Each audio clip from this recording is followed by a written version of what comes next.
The clock is ticking towards some 10,000 Air Canada flight attendants potentially walking off the job. Having taken a strike vote, the union could now issue a notice to strike as soon as August 16th.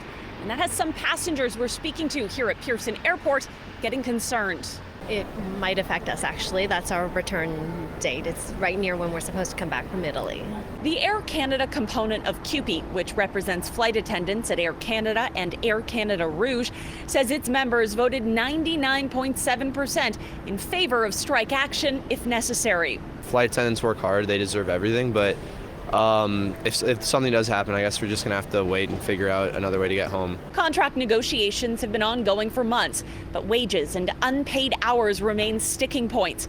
For instance, the union says Air Canada flight attendants are not paid for time conducting safety checks, boarding, and deplaning.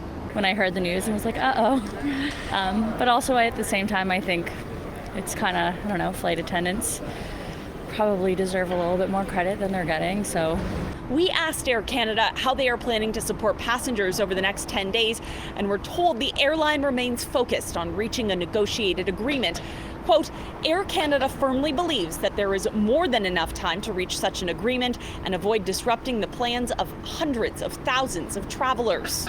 But if Air Canada begins to cancel flights, Gabor Lukács with Air Passenger Rights says the airline has an obligation to provide travelers with alternative transportation depending on when the flight gets canceled. If it happened before the strike began, it is within the carrier's control, so they have to get you a flight that departs within 9 hours of your departure time, or they have to buy you a ticket on a competitor if that's the next best option. But if a flight is canceled after the strike begins, Lukács says it's considered outside of the carrier's control.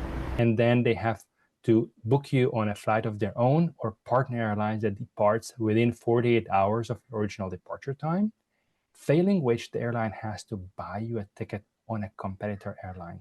The potential strike comes at one of the busiest times of year for airlines.